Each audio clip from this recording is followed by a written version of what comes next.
അങ്ങനെ ഞാൻ ഒരു നോൺ വെജ് അച്ചാർ ഉണ്ടാക്കാൻ തീരുമാനിച്ചു. അതുകൊണ്ട് ആൾഡിയിൽ നേരെ കയറി ചെന്ന് 2 പാക്കറ്റ് ചെമ്മീൻ അങ്ങ് എടുത്ത്. ചെമ്മീൻ അത് വൃത്തിയാക്കി വെച്ചേക്കുന്ന ചെമ്മീനാണ് കേട്ടോ. പാക്കറ്റ് ചെമ്മീനാണെന്ന് പറഞ്ഞാൽ വൃത്തിയാക്കി വെച്ചേക്കുന്നതാണ്. അപ്പോൾ അതെടുത്ത് നേരെ കൗണ്ടറിൽ കൊണ്ടുപോയി കുറച്ച് ഷോപ്പിംഗ് ഒക്കെ നടത്തിയിട്ട് കൗണ്ടറിൽ ചെന്ന് നമ്മൾ എടുത്ത സാധനങ്ങളെല്ലാം അതിൻ്റെ QR കോഡ് വെച്ച് സ്കാൻ ചെയ്യും.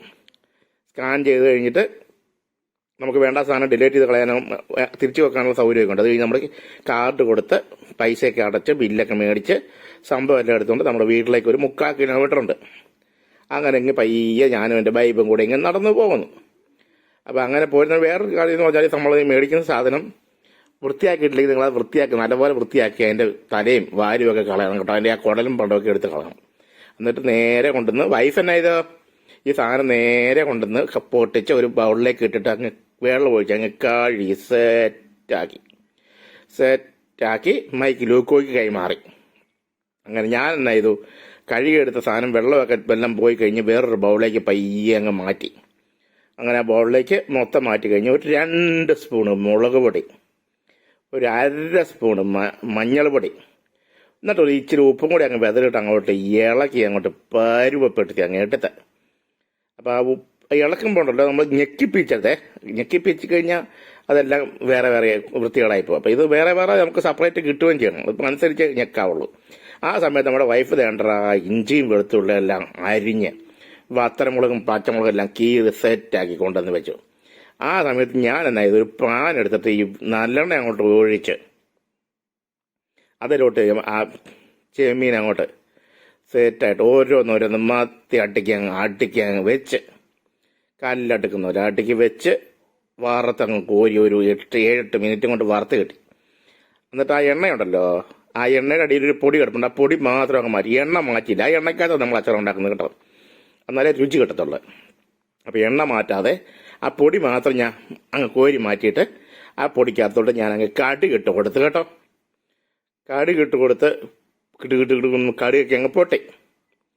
കടുകൊക്കെ പൊട്ടിയപ്പോഴത്തേക്കും ഞാൻ എന്നാ പയ്യെ വെളുത്തുള്ളി അങ്ങ് എടുത്തിട്ട്, വെളുത്തുള്ളി ചെറിയ വെളുത്തുള്ളി ഒത്തിരി അരിയൊന്നും വേണ്ട, അങ്ങനെ തന്നെ ഇട്ടാൽ മതി. ഇപ്പം വലിയ വെളുത്തുള്ളി, ഇവിടുത്തെ ആന വെളുത്തുള്ളി കിട്ടിയ കാരണം അത് അരിഞ്ഞാണേ. അങ്ങനെ വെളുത്തുള്ളി ഇട്ട് വെളുത്തുള്ളി 2 ഇളക്കൊക്കെ അങ്ങ് ഇളക്കി പയ്യെ ഒരു പാകമാക്കി എടുത്തിട്ട് ഇഞ്ചും കൂടി അങ്ങ് ഇട്ട് 2 ഒരേ വലിപ്പത്തിൽ അരിഞ്ഞേക്കുന്നത്. എന്നിട്ട് അങ്ങോട്ട് പേടിച്ചൊരു ഇളക്കങ്ങ് ഇളക്കി. ആ ഇളക്കി ഒരു 1.5 ഇളക്കായിരുന്നു. അങ്ങനെ ഇളക്കി സെറ്റാക്കി എടുത്തിട്ട് ഇനിയാണ് നമ്മുടെ അവിടെ അരിഞ്ഞു വെച്ചേക്കുന്ന നീളത്തിൽ കീറി വെക്കുന്ന പച്ചമുളക്, വത്തലമുളക്, കറിവേപ്പില 3 കൂടെ അങ്ങ് ഇട്ട് കൊടുത്ത് അങ്ങോട്ട് ഇളക്കി. പിന്നെ ഇത് 3 കൂടെ മിക്സായി പിടിക്കണം കേട്ടോ. അങ്ങനെ മിക്സായി പിടിക്കുന്നതിന് വരെ അങ്ങ് ഇളക്കി. അങ്ങനെ ഇളക്കിയിട്ട് അതൊരു നമുക്ക് തന്നെ കാണുമ്പോൾ അറിയാം അത് വെന്ത് അതിൻ്റെ ഒരു സ്മെല്ലൊക്കെ വരാൻ തുടങ്ങുമ്പോൾ നമുക്കറിയാം. ഒരു 2 മിനിറ്റ് കൂടെ അങ്ങനെ ഒന്ന് ഇളക്കണം.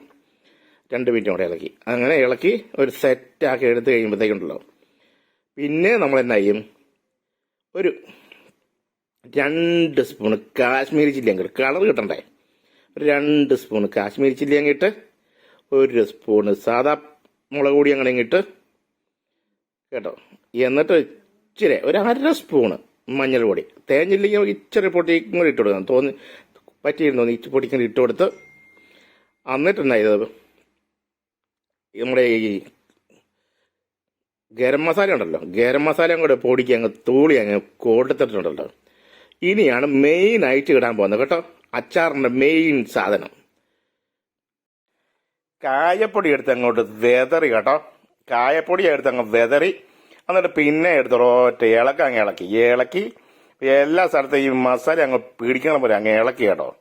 ഇളക്കി കഴിഞ്ഞിട്ടുണ്ടല്ലോ, നമ്മുടെ ഒരു സുഹൃത്ത് നമുക്ക് ഇച്ചിരി വിനാഗിരി തന്നിട്ടുണ്ടായിരുന്നു. അപ്പോൾ ആ വിനാഗിരി ഒരു 1/2 ബൗൾ വിനാഗിരി അങ്ങ് ഒഴിച്ചു. നമുക്ക് ചാറ് എന്തോ ആവശ്യമുണ്ടോ അത്ര വിനാഗിരി ഒഴിക്കണം കേട്ടോ. വിനാഗിരി ഒഴിച്ച് കഴിഞ്ഞിട്ടുണ്ടെങ്കിൽ പിന്നെ നമ്മൾ ഒത്തിരി ഇളക്കാൻ പോകരുത്. ഇച്ചിരി ഉപ്പൊക്കെ ഇപ്പം നോക്കാൻ പറ്റുന്ന അവസരമാണ്. പിന്നെ ഇതെല്ലാം വെച്ച് കഴിഞ്ഞാൽ പിന്നെ ഉപ്പ് നോക്കാനൊന്നും പോയേക്കരുത് കേട്ടോ. അപ്പോൾ ഇപ്പോൾ ഉപ്പൊക്കെ നമ്മൾ വാർത്ത് വെച്ചേക്കുന്ന ആ ചെമ്മീനുണ്ടല്ലോ അത് ഇങ്ങോട്ട് എടുക്കണം. ആദ്യം എടുത്തിട്ടുണ്ടല്ലോ, കണ്ട ആദ്യം ഇങ്ങനെ എടുത്തിട്ട് ആ മസാലക്കൂട്ടിനകത്തോട്ട് അങ്ങ് ഇടണം, ഫുള്ള് ഇടണം കേട്ടോ. ഇട്ടിട്ട് പയ്യെ നൈസായിട്ട് ഫുള്ളൊന്ന് ഇളക്കി കൊടുക്കുക. ഫുള്ള് ഇളക്കി കൊടുത്തിട്ട് കണ്ടോ ഇതുപോലെ പയ്യെ ഇളക്കി കൊടുത്താൽ മതി. ഒത്തിരി ഇളക്കി കൊടുത്ത് അങ്ങോട്ട് അതിലോട്ട് ഒത്തിരി അങ്ങ് പിടിപ്പിക്കുകയൊന്നും വേണ്ട. അത് പയ്യെ കുറിയാണ് ഈ അച്ചാർ പിടിക്കേണ്ടത്. അപ്പം അങ്ങനെ ഇളക്കി കൊടുക്കുക, അതിലോട്ടങ്ങ് പയ്യെ പിടിച്ചോളും. അപ്പം ഇതാണ് നമ്മുടെ ഇന്നത്തെ സ്പെഷ്യൽ ഐറ്റം. ഈ വീഡിയോ ഇഷ്ടമായെങ്കിൽ എല്ലാവരും ലൈക്ക് ചെയ്യുക, കമൻറ്റ് ചെയ്യുക, ഷെയർ ചെയ്യുക, ഫോളോ ചെയ്യുക. എന്നെ സബ്സ്ക്രൈബ് ചെയ്യാൻ മറക്കരുത്. Thank you.